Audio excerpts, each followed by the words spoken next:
Well, we've had our terrible Stephen King adaptation, and we've had our phenomenal Stephen King adaptation. Question is, where is Gerald's Game gonna fall?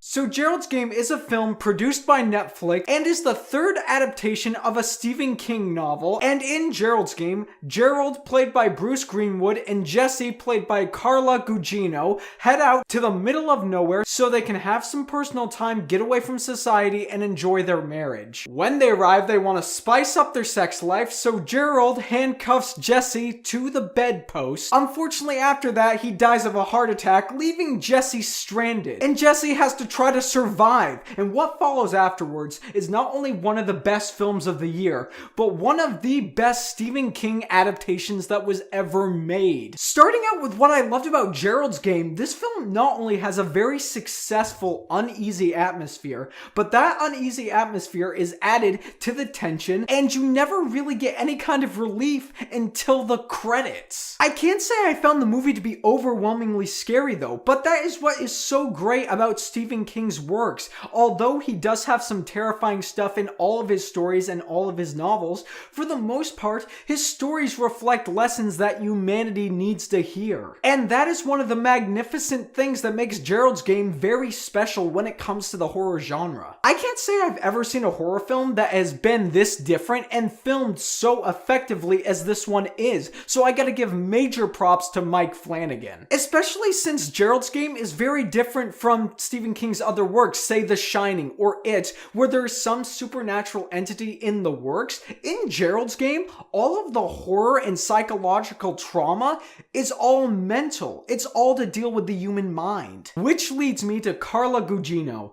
Because of the fact that this film was released on Netflix, unfortunately, I don't think that she'll be nominated for Best Actress. Which is a downright shame, because as of right now, Carla Gugino's performance as Jessie is my favorite lead performance from any actress in 2017. Not only does her character have depth, but whenever she's in pain, whenever she's sad, whenever she's angry, you are just right there with her and you feel those same exact emotions. My best example is there is a scene in Gerald's Game where Carla Gugino, she is just out of her mind thirsty and she needs to get some water. Honestly, when I was watching that, I was just about as thirsty as she was. But besides that, Jessie's character is something incredibly special, because although this film definitely does talk about family dynamics and marriage dynamics and everything around those worlds, the bigger recurring theme in Gerald's Game is sexual abuse, and Jessie is a major part of that overall world. And the way that Mike Flanagan chose to show Jessie's struggle throughout this entire story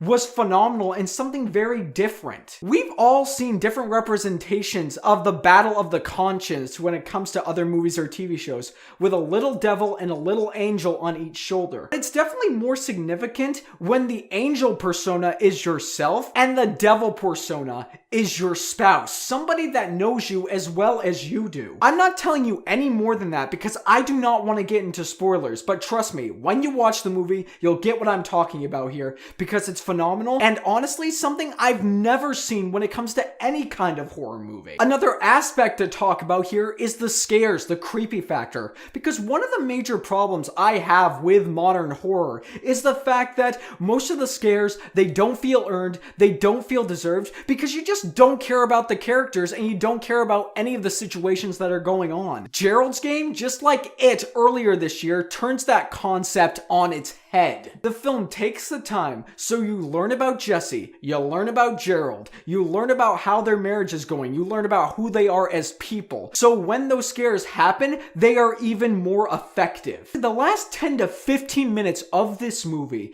left me in tears, and it's some of the most intense filmmaking I've seen this year. Guys, I have nothing negative to say about Gerald's Game. Mike Flanagan successfully took material from Stephen King and created a world not only makes you squirm and is filled with emotion, but does what all great Stephen King stories do and has a deeper message and a mirror that reflects humanity.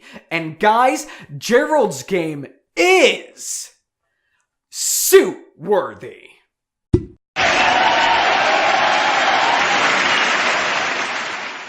guys can see, I love horror, and if you want to get more in-depth thoughts of what I feel about horror, especially the modern era of horror, I just did a collaboration with Mr. Zach Pope. We broke down how we feel the modern era of horror has kind of been neglecting the genre as a whole, and how we think it can be changed, so over the years we get more films like Gerald's Game. And thank you all so much for watching.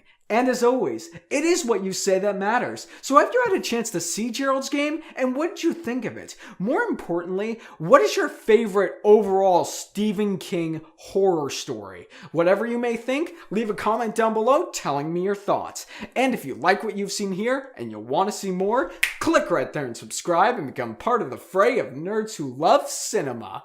You all have a fantastic day.